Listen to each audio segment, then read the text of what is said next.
Halo, balik lagi di kursus salon murah. Di video kali ini aku mau sedikit sharing-sharing sama kalian ya. Kebetulan ini banyak banget ditanyain sama orang-orang yang kebetulan sering WA sama aku, khususnya para hairdresser, para pemilik usaha salon yang kadang kesulitan mencari pegawai. Jadi kalian tonton video ini sampai habis.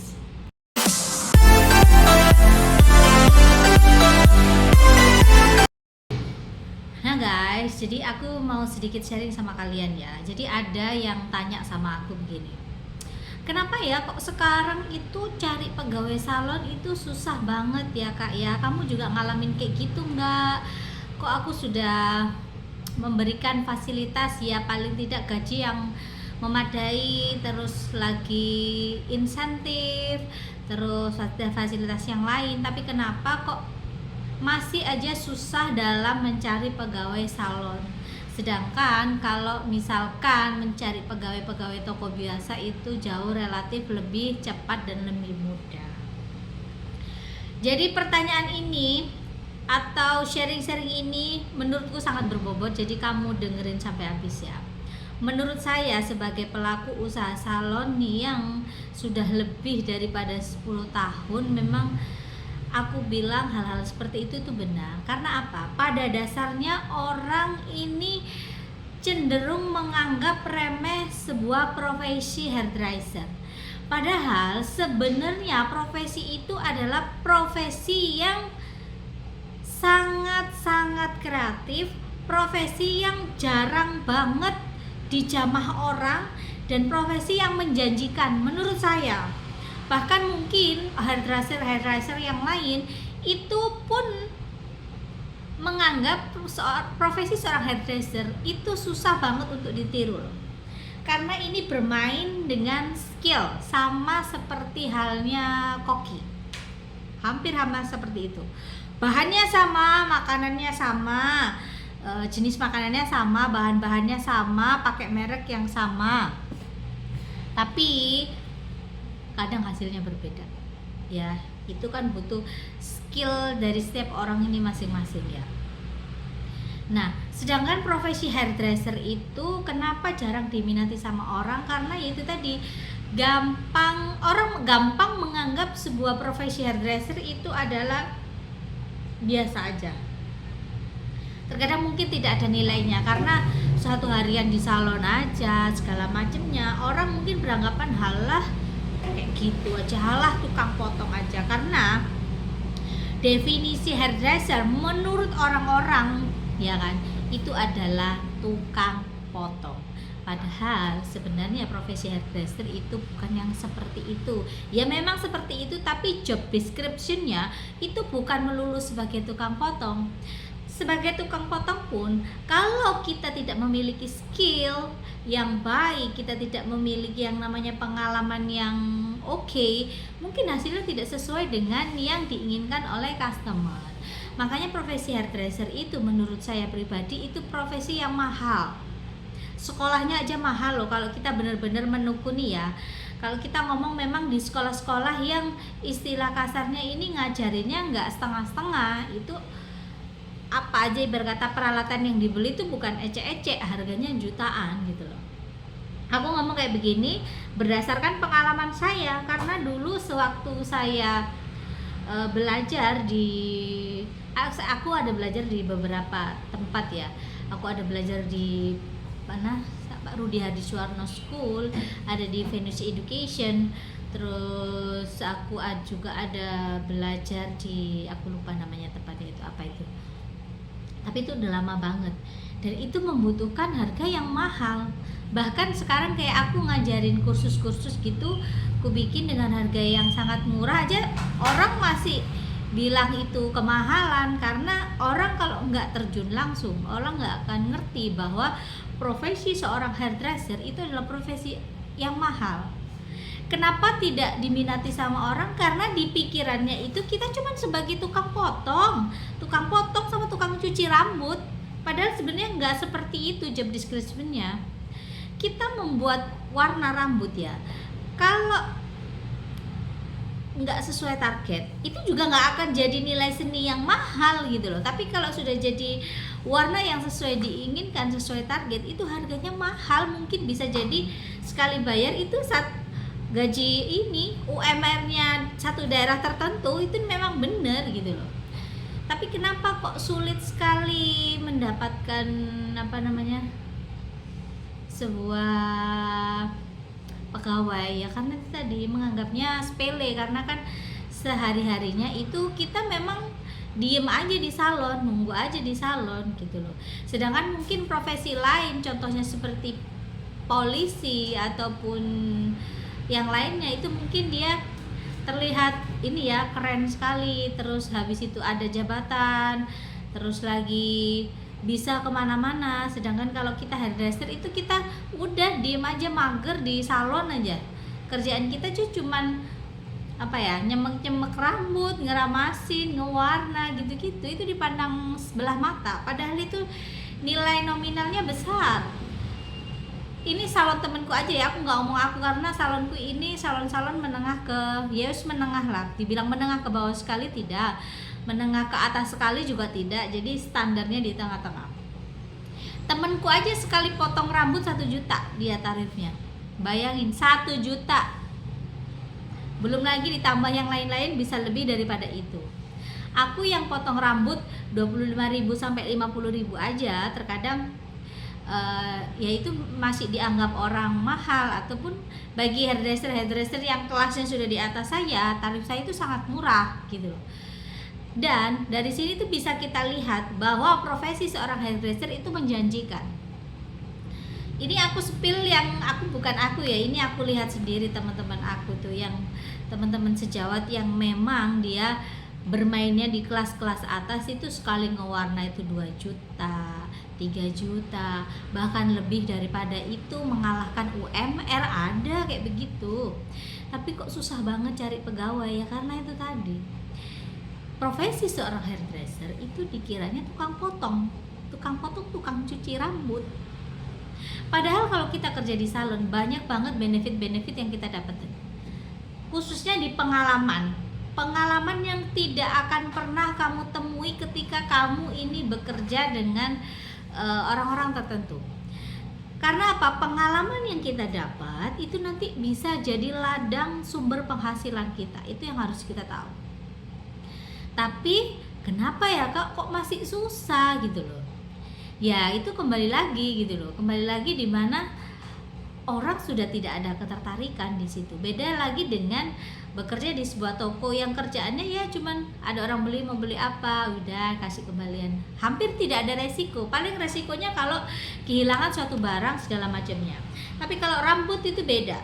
Kalau rambut itu kadang kalau kita salah potong atau kita salah memberikan bahan kimia ke rambut itu kan beresiko, dan itu numbuhnya lama.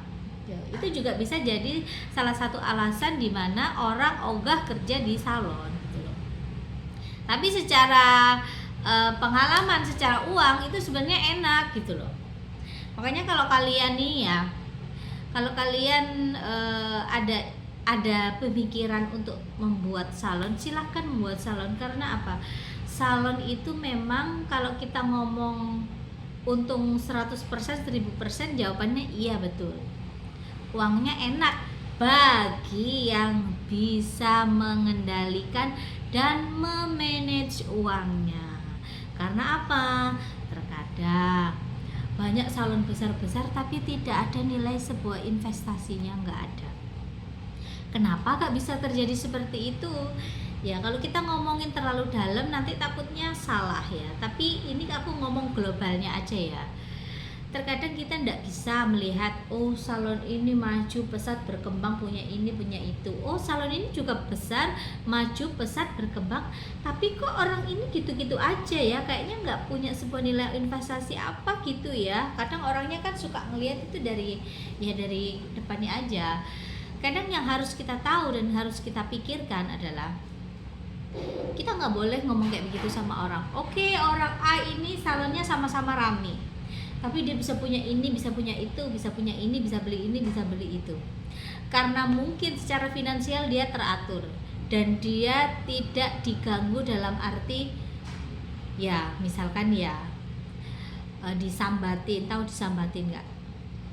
kayak dijagain gitu, oh mungkin sama orang tuanya, oh disambatin sama saudara-saudaranya karena mungkin saudaranya banyak mengeluh keuangan dan lain-lainnya, akhirnya mau tidak mau salon yang satunya ini tadi tidak ada nilai investasinya. Sebenarnya bukan tidak ada nilai investasinya, tapi uangnya dialokasikan untuk mungkin membantu saudaranya yang mungkin secara ekonomi kurang, ataupun disambatin orang tuanya keperluan ini keperluan itu, menyekolahkan anaknya segala macam, dia yang mengcover semua kebutuhan rumah tangga, berarti dia dikatakan sukses.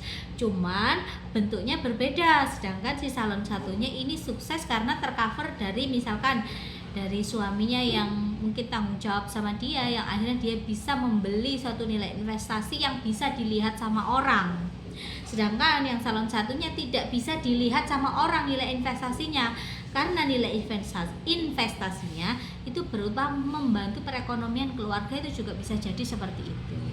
Jadi kalian para penikmat atau para kepo-kepo itu yang melihat oh ini kok begini, ini kok begitu, enggak bisa seperti itu ya, karena banyak hal yang terjadi di lapangan yang mungkin kita sebagai orang awam itu tidak pernah tahu. Makanya nilai kesuksesan setiap orang itu berbeda-beda, jangan disamakan. Yang penting apa? Semua operasional salon itu selalu berjalan dengan baik dan tidak ada minus sama sekali. Dan kembali lagi, susahnya mencari pegawai salon terkadang begini loh ya, kita juga nggak bisa menyalahkan salon juga sih. Salon itu dibilang kalau untuk ramai dari pagi sampai sore itu mustahil. Karena apa? Terkadang ada jam-jamnya di mana salon ini pagi sepi, oh berarti ramenya di sore hari. Pagi sampai siang rame, oh ternyata sore sampai agak malam itu sepi. Jadi nggak bisa disamain dengan para pekerja pabrik yang mungkin notabene dia bekerja job description-nya itu dari pagi sampai sore, misalkan dia kerja belum ada istirahatnya kecuali jam makan. Tapi kalau salon ini relatif berbeda. Nah, hal-hal seperti itu terkadang membuat kita boring, jangankan orang lain. Aku yang sudah di salon lama aja terkadang kalau aku aktivitasku seperti itu aja itu udah bosen, butuh selingan, butuh healing segala macamnya. Tapi mau tidak mau, karena profesi kita itu ya memang seperti itu. Profesi kita itu yang nggak bisa setiap hari itu bekerja begitu, enggak, karena kita bekerjanya kerja seni memangkas, seni mewarnai, seni pelurusan, seperti itu. Jadi suka dianggap sebelah mata sama orang. Kalian harus tahu juga nih ya, terkadang kenapa juga kita susah dapat pegawai salon, karena masalah gaji yang relatif kecil. Nggak nyalahkan salonnya juga, karena itu tadi seperti yang aku jelaskan, kadang dari pagi sampai sore, dari pagi sampai siang itu sepi, sore baru rame, mungkin hasilnya nggak seberapa, kebanyakan nyantainya, makanya gajinya kecil. Terkadang pegawai itu kita kasih presentasi persenan, bukan gaji bulanan tapi lebih ke komisian, mereka nggak mau, karena pemikirannya mereka takut, oh iya kalau rame terus, kalau nggak rame gimana. Nah, orang berpikiran seperti itu, makanya mikir-mikir, lebih baik aku mencari pekerjaan itu yang pasti. Contohnya kerja di pabrik sudah pasti satu hari misalkan aku dibayar per harinya 50.000 atau 70.000, satu bulan sudah kelihatan berapa, aku nggak ada resiko, nggak ada ini itu, aku tidak harus misalkan berhadapan dengan rambutnya orang, nanti takutnya aku begini begitu. Nah, padahal kan ketika kita di lapangan, kalau dihitung-hitung itu sebenarnya sama aja. Tenaga yang kamu keluarkan itu sebanding dengan hasil yang kamu dapat. Kamu kerja di pabrik dari pagi sampai sore atau kadang lembur ya kan, tenaga yang kamu keluarkan itu ekstra. Tapi kalau di salon itu relatif nyantai, otomatis gajinya juga santai. Itu kalau kamu jadi pegawai. Beda dengan kamu jadi pemiliknya, ya kan? Itu perhitungannya sudah beda. Karena seorang owner, seorang pemilik usaha salon itu pasti mempertimbangkan di mana ada budget untuk operasional salon, untuk pembelian produk, untuk gaji pegawai, untuk maintenance ini dan itu otomatis perhitungannya sudah lain gitu loh. Kalau kalian minta yang harus hasilnya tinggi sekali, ya tidak mungkin, kecuali kalian ini satu hairdresser yang memang top sekali, dalam arti kita nggak usah ngomong top dapat penghargaan dan lain-lain ya, bisa menguasai job description kamu yang ada di salon kamu itu aja loh, bos kamu pasti akan ngerti berapa yang harus dibayar ke kamu. Tapi dengan catatan harus ada hitung-hitungannya di depan. Jadi ini juga pengalaman tips buat yang kerja di salon juga.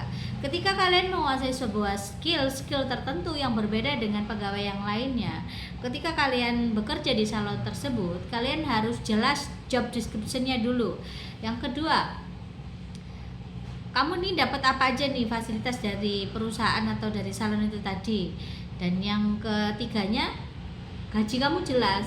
Oh, 1 bulan saya sekian, katakanlah ini komisian sekian.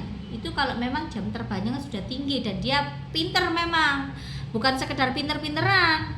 Karena banyak orang yang mengaku-ngaku pinter-pinteran padahal sebenarnya zong, kemampuannya kurang gitu loh. Terkadang yang suka datang itu yang seperti itu, dia nanya dulu gajinya berapa, saya dapat apa aja ketika saya dapat di tempat kamu. Setelah dites cara cuttingnya, dites cara pewarnaannya, nol, bisa-bisaan aja, karena mungkin merasa alah kerjaan seperti itu. Enggak seperti itu, karena setiap salon itu punya SOP-nya sendiri-sendiri, enggak bisa disamain dengan satu dan yang lainnya. Hal-hal seperti ini memang betul adanya gitu loh. Kamu bos salon A, B, C, dan D itu cara kerjanya beda-beda meskipun produk yang dipakai sama. Dari dulu itu begitu, makanya kalau sama-sama menggunakan obat pelurusan A, B, C, hasilnya masih berbeda. Makanya kalau kita mau kerja itu ya, jangan pernah kalian bekerja itu lihat profesi ini, profesi itu. Semua profesi itu sama. Yang membedakan adalah resiko. Ketika kamu bekerja santai, resikomu hampir tidak ada. Kamu bekerja dengan gaji yang tinggi, ya kan? Gaji yang tinggi otomatis resiko yang kamu dapatkan juga tinggi. Sesimpel itu kita membedakan. Padahal kalau kita terjun bener ya di dunia salon ini, enak loh. Aku ngomong seperti ini karena aku sudah merasakan nikmat uangnya, nikmat merasakan istilah kasarnya itu apa ya, uang salon yang terkadang itu ya memang enak gitu loh, susah untuk dideskripsikan. Karena yang orang lihat ini tidak sesuai dengan aslinya. Kita dianggap profesi yang seperti ini ya, seperti babu lah ya, karena nggak nyalain juga ya, apalagi kalau di waktu-waktu kita ini mau lebaran. Kalau kita ke salon, aku aja ya, jangankan pakai bedak, untung-untungan bisa sisiran rambut. Kita bikin orang cantik, kitanya kumus-kumus. Kenapa? Karena itu memang sudah kerjaan kita. Orang mandang, wah, nggak ada uangnya. Padahal itu uangnya banyak. Kalau kalian mau tahu, ya, uangnya banyak, uangnya gede. Karena memang tuntutan kita mempercantik orang. Kita tidak mempercantik diri kita sendiri, kecuali kita baru opening, maksudnya baru buka salon setiap harinya, ya tipis-tipis lah dan baik-baik gitu. Udah ada agak siang, udah nggak karu-karuan ini muka. Bukan karena nggak karu-karuan, karena apa ya? Karena kita merawat orang. Otomatis yang kita dahulukan adalah mempercantik orang. Urusan kita nanti belakangan, seperti itu. Jadi profesi seorang salon terkadang ya itu tadi, dilihatnya itu yang cuci rambutnya, nyapu rambut, terus lagi ngeramas-ngeramasin kayak begitu. Nah, padahal sebenarnya kalau kalian mau cari pengalaman dan mencari sumber penghidupan yang bisa kalian praktekkan, bisa kalian pakai untuk sampai hari tua ini ya, dengerin cewek-cewek ataupun siapapun itu, kalian ibu-ibu, tante-tante, segala macam, adik-adik, profesi seorang hairdresser, seorang yang bekerja di salon. Ketika kalian bekerja di salon-salon tertentu, ambillah pengalamannya sebanyak-banyaknya, serap ilmunya sebaik-baiknya. Jangan pernah ada pikiran culas, pikiran yang jahat, pikiran yang dengki.